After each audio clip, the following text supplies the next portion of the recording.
What's my money mavens and moolah misfits? It's me, Joe Knows Money. Happy to be back in action for after 20 years of financial advisor. I decided to retire after 20 years at the age of 40 to slow travel the world with my wife, kids, as well as my mom. Now I share my time or share my personal journey as well as my financial hopes of helping others achieve financial independence, right? So if you like to help others as well, please like and subscribe to this video so that the YouTube algorithm can share this information far and wide. Today, I'm excited to share with you the most important financial decision that you can make, and that's house hacking, right? So I'm so excited. People are going to have to catch up. I'm not going to wait for this live. Just wait. I'll just keep going because this information is so important. In this show, I'm going to show you how you can live for free or nearly free. And that is a great strategy to have in place under any scenario. But in particular, right now, we are finding ourselves at the precipice of an economic downturn, right? And I want to make sure that far in advance of anything that a person may encounter in their personal life, that they can make sure that they are set up financially, not only to survive an economic downturn, but also to thrive, right? So again, I'm going to share a little bit of background information in terms of why it's so important for you to consider these actions now and not wait till the last minute. And then I'll highlight all of the wonderful attributes of house hacking. And then, as always, any Q&A, any questions that you have, I'll make sure that I answer them. And if you're listening to the replay or watching the replay, be sure to put your questions in the comment section, because if you remember, when I have the Ask Joe live sessions, I'll pull those questions and I may actually have you on so we can talk about your individual situation, but for everybody to experience that session and get the information as well as yourself. So that's what we're going to do today. Again, I'm super excited. So we're going to be talking about house hacking 101. And it's something for everyone. So if you are a homeowner, great. If you're not a homeowner, I also have some ideas and some thoughts for you to survive and thrive as we look at the economic uncertainty that we face ahead. So why have I said that, or why do I say that? It's not only me, but it's a whole plethora of other experts, if you will, who say, given the current outlook, we're looking at battening down the hatches, right? You have banks right now that are saying they're going to minimize their exposure to loans and things of that nature. And all of this is driven by a 40-year high when it comes to inflation. And the reason why that's so detrimental to the economy is because I don't have to tell all of you who are watching that the price of groceries are going up, cars are going up. I saw that for the first time in history, the average price or monthly payment for a new car is over $700. So you have that increasing. You have, when we talk about home hacking, this is how you can make most or all or most of what you're paying in mortgage or rent go away, right? And for most people, that represents over 40% of their take-home pay, right? So we're talking about a huge amount. With inflation increasing, I've heard countless of stories personally, beyond what I have read and researched myself, where people are finding themselves getting letters from landlords increasing their rent by $500, $1,000, $1,500 in some situations from what they were previously paying, because they know that they can. So I want to help get you out of that situation. So let's talk about what we're facing and the importance of it. Inflation. So what comes along with inflation is the Federal Reserve tries to tame inflation by increasing interest rates. And what that may do is shock the system, our overall economy. And the reason for that is because when you increase interest rates and people already have credit card debt, credit card companies will charge more interest, and it makes it more difficult for people to pay back the debt that they already owe. So that's why credit card companies are increasing debt right now to people, because people need more of it just to live on a day-to-day basis. Also, because the cost of everything is going up, gas, groceries, rent, you name it, it's going up. People are dipping into their personal savings, and now we're seeing the lowest level of savings since 2008. And last but not least, what occurs with that is when the Federal Reserve increases interest rates, that means that all the debt that this country has racked up, over $30 trillion, now costs us more to service.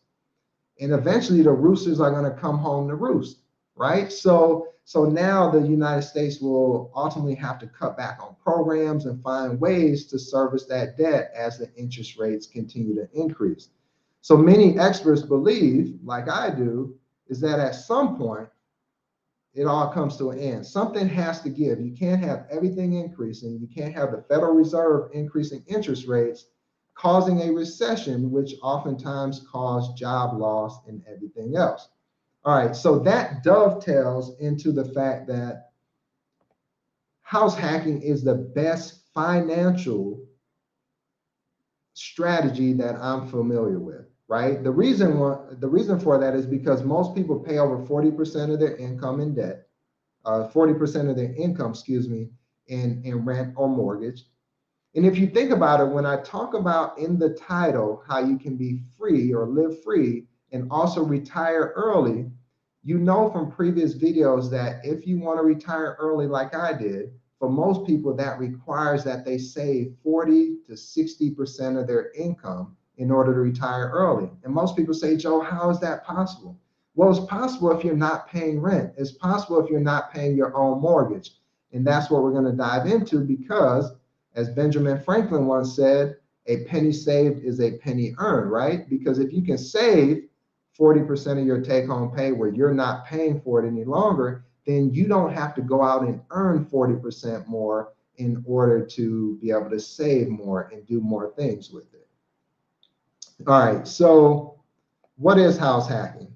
House hacking is where you find a way to generate income with your home, right? So you find a way to generate income with your home. You're essentially turning a liability into an asset. A liability is anything that you have to work to pay for versus an asset is something that is working to pay you, right? So a lot of people aren't familiar with house hacking, and that's why we're going to jump into it today. Now, the traditional way in which a person can house hack, right, is going to be where they purchase a property with a low down payment. Normally they use a FHA loan, 3.5%. And maybe they'll buy a duplex. So anywhere from a 2, 3, or 4 unit home, they will purchase. They will live in one of those units and rent out in hopes that most, if not all, of the mortgage will be taken care of by the people who are paying them rent. So that's the traditional way. But I'm going to explain not only that way, but about 4 or 5 other ways in which you can hack when it comes to your housing, again, to make sure that everyone benefits from it. Not only those who own a home, those who aspire to own a home, those who are renting. But before we do that, because I want to make sure this information is shared far and wide, please like, subscribe, and share this video so that more people can understand how it's the best financial decision that they can possibly make. All right, so the first thing you can do when it comes to house hacking is going to be to buy a multifamily home. Now, what most don't understand is the banks, even if you have a duplex, a triplex, a quadruplex, they still look at that when it comes to an FHA loan as a personal residence, so that you only have to put 3.5% down. Let me give you an idea of why that is so powerful. So let's say you have a home. In this home, or excuse me, a duplex, and you bought this duplex for $400,000. And let's assume you were able to put 4% down with a 6% interest rate on a 30-year mortgage. All right, if we use that as a backdrop, what you'll find, and you can do this calculation yourself, is that your monthly mortgage payment would be around $2,600 because you put 4% down of $400,000. That leaves you with a $384,000 mortgage. And that runs you $2,600 a month. Well, what if, because it's a duplex, what if you rented out the other half of your home, the duplex, right? The other portion for $2,000 a month. I hope you could get $2,600, but I use $2,000 a month. And what you would do is research what your market would bear for a property that you could offer up, right? So for example, in Atlanta, over 50% of apartment renters pay over $2,000 a month. So if your mortgage is $2,600, you're getting $2,000 in rent, then it doesn't quite cover your full mortgage, but it certainly offset a good portion of it. So what a lot of house hackers will then do is get a roommate for the portion that they're living in. And let's assume that roommate is paying you paying you $631 a month. So you're getting $2,000 from the other side of your property, and you're also getting $631 from your roommate.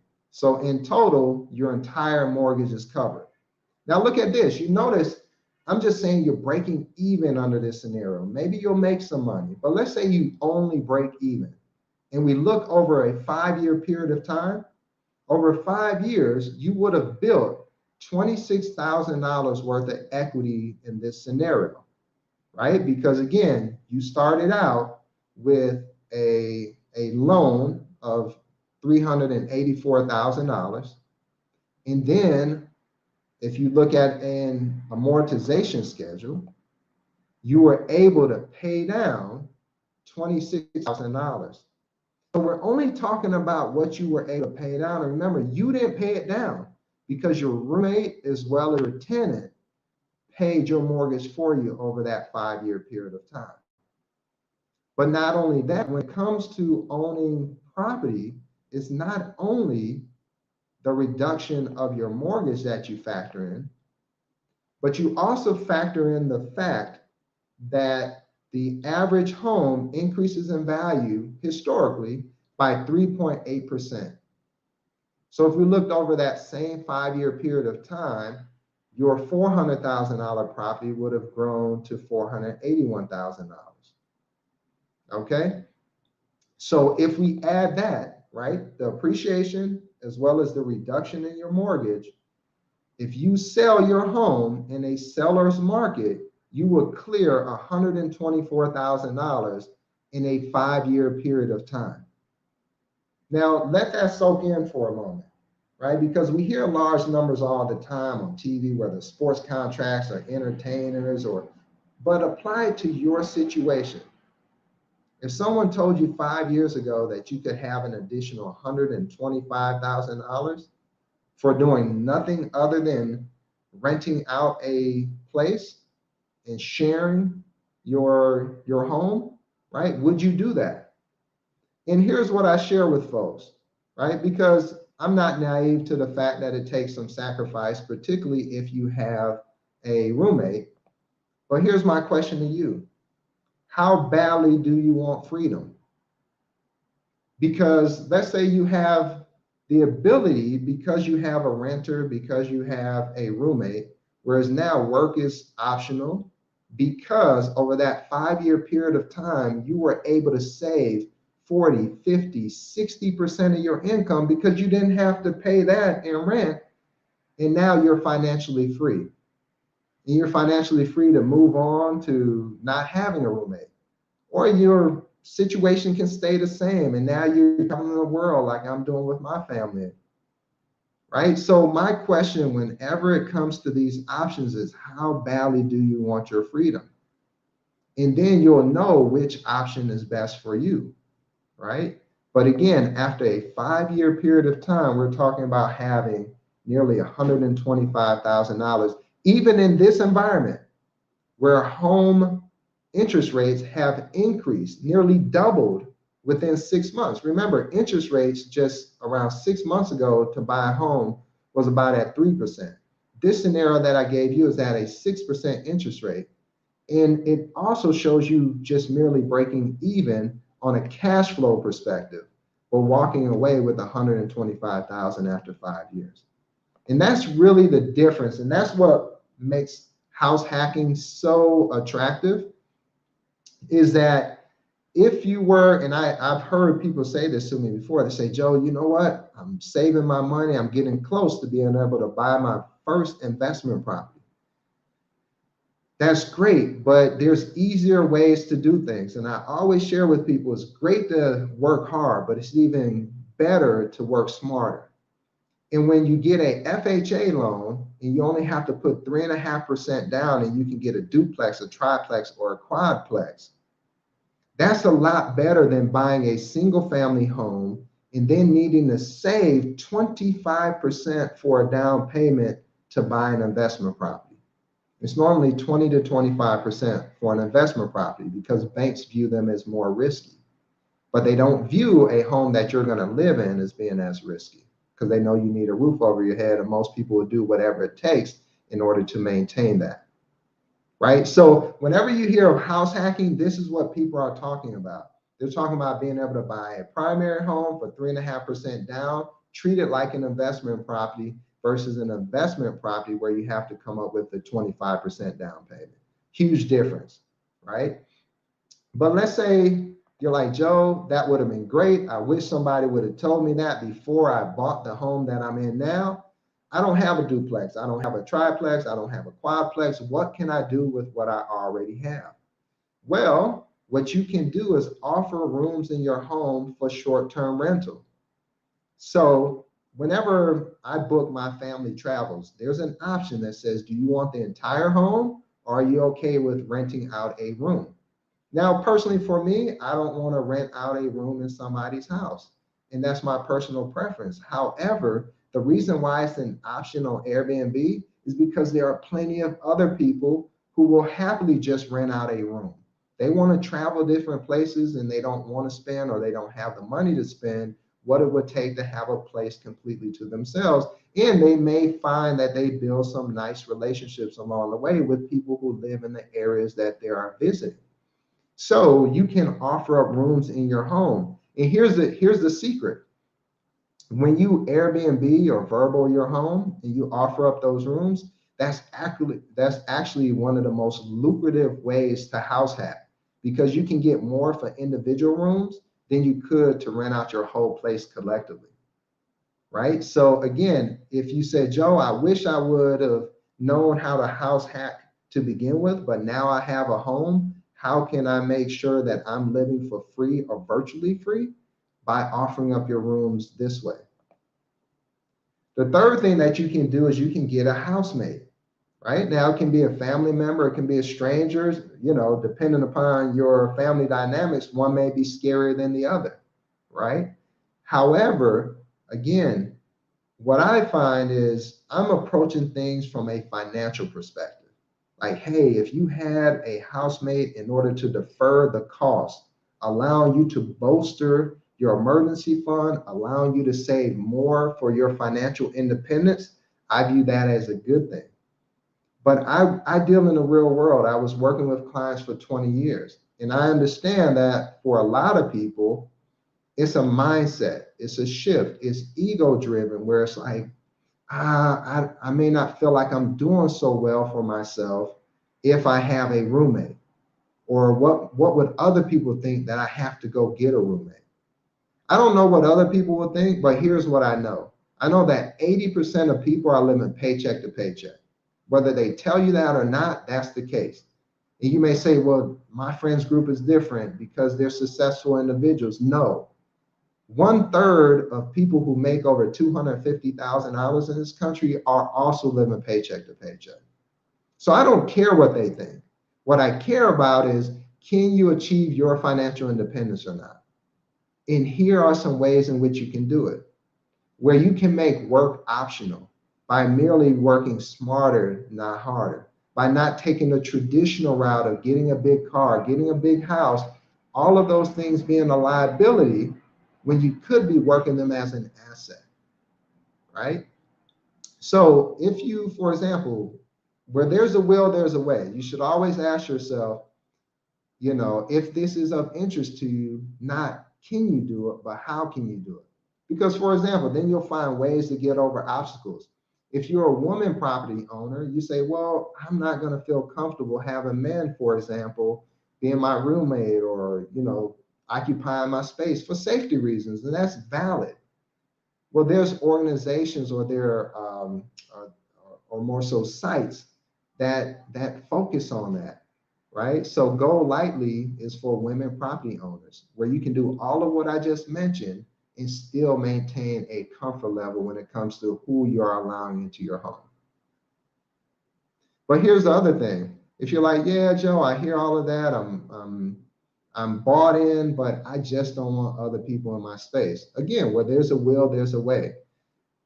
What you could do instead, if you don't have a duplex, if you don't want to rent your rooms out, and by the way, there's people who are doing some very creative things. They will rent out their home, they will Airbnb it out, make $150 a night, and then they'll go live in a camper and spend $50 a night and profit on the difference.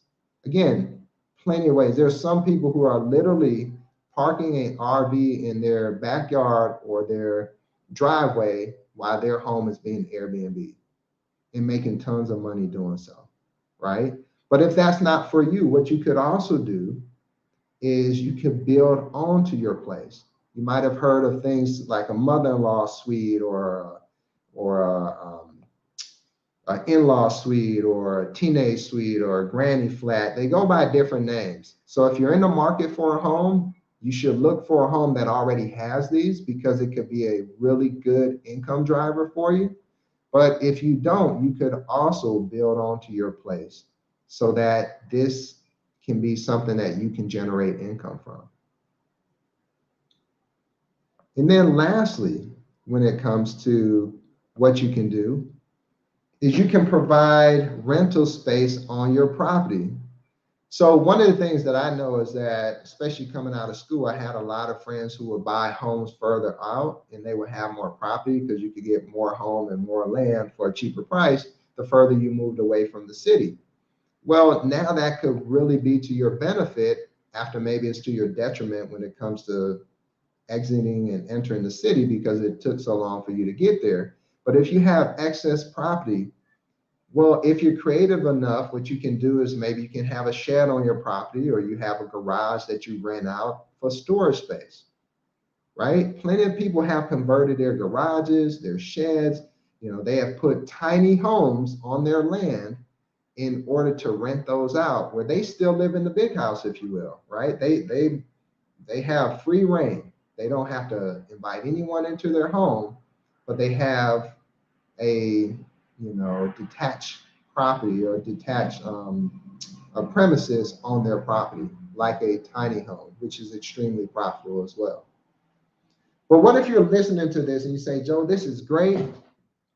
I'm going to tell, I'm going to look into it myself. I'm going to tell all my friends, all my family members, because I get it. If I can eliminate 40% or an expense that takes up 40% of my take-home pay, I'll be doing something really good for my financial future. If you know that, but then you say, well, Joe, I know other people who are renting and they're stuck, they can't get out of that situation. How do I help them benefit from this information? Well, there are some alternatives that I'll talk about. But first, please remember, we want this information to be shared far and wide to as many people as possible. So I want to make sure that if you enjoy this and you want to see more information like it, please like, subscribe, and share. Okay. All right. And let me just take a pause before I get into the rest of them. I see you have a question or two here. When you have a family, roommates or rental is not an option. We are seeking to purchase again. What are options? So let's see. Well, Tamika, on that, I hear that a lot. But if you think about it, you say, okay, well, I have a family. Again, I don't want to have people in my house maybe at the same time as me. I've seen where people decided that it's far more lucrative for them to Airbnb, and then maybe for them to take up accommodations elsewhere that cost them less money.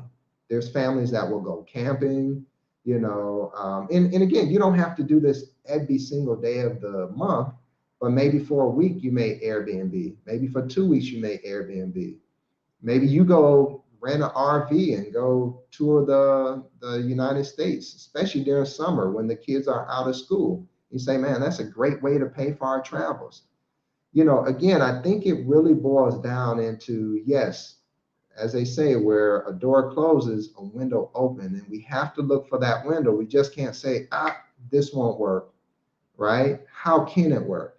How far are we willing to take it in order to get to financial freedom, right? In terms of walking away with equity and things of that nature, you can certainly do that, or you can decide to move into a home that has some of these things that we had talked about, like a mother-in-law suite or a detached garage that has some living accommodations above it, things of that nature, right? So it's really just stretching the mind and then making it work for your situation. Great questions, though. I appreciate it. All right, so we've talked about some alternatives for those who don't own a home, right? Because especially in our community, there's 40% of African Americans own a home, 60% don't as a result of that, right? So what do we do to move things along? Well, if you don't currently own a home, there's a couple of things you can do to rent hack. One of those things that you can do is see or apply for positions to be like a building manager or an on-site maintenance or superintendent, right? Just depending upon your skills. Maybe you would be a wonderful building manager, which means, and normally this happens for smaller places. Maybe they have 30 or 40 or 50 units, and they want to have someone who's the go-to person on site. And what they would do is either allow you to live there for free or a greatly reduced rent. And yes, it does take some part-time work, but you normally can adjust that around your schedule. It's normally pretty flexible. So that's one way to do it. The other way to do it is, which I talked about on a previous video, and this is one that a lot of people don't talk about because a lot of people aren't familiar with it. But if you're particularly a digital nomad, which a lot of people were made digital nomads because of the pandemic and the ability to work from home or work from anywhere, then why do you need to rent in a particular place to begin with and tie yourself down and tie yourself to this financial arbitrage? When in reality, what you can do is look at long-term and short-term house sitting gigs. Yes, you heard me right, where people will allow you to stay at their homes at no cost to you in exchange for you to house sit. You may say, well, Joe, why would they do that? Why wouldn't they just leave their place the way that it is? Well, someone who travels all the time for months on end, what I learned is that if you leave your home for more than 3 weeks and you don't run your water, your plumbing is toast. If you leave your home for more than 3 weeks and you don't run your car is toast, right? Rodents can take up, rodents can make a new home in your car if it's not running. Your tires can go flat or, get dull spots in the tires where you have to replace them all. The reason I tell you this is because that's the motivation for people to oftentimes allow you to use their car, definitely allow you to house sit for free, just so you can make sure that you live in the home. Sometimes you may have to take care of some pets, and that's okay too. But this is a way that you don't have to pay 40% of your take-home pay for your housing. And you get to see different parts of the country as well. Again, I'm really trying to expose people to a different way of thinking about things. Because far too often we're traditional. We're set in our mindset of thinking, oh, well, we have to go to college. We have to go out and get a single family home. And then we have to work for 40 years. And if that's what you want to do, by all means, do it. But if you're somebody who will look back and say, man, I wish I would have known a better way to get to financial freedom sooner, here's the best piece of financial advice I can give you, and that's house hacking, right? So you'll see here that, again, just to recap, we're talking about a situation where the U.S. has the highest level ever, $30 trillion, and at the same time we're raising interest to try to break inflation because it's eating away at people's ability to live, frankly, right? Everything going up and increase in value, this inflation is really taking a toll.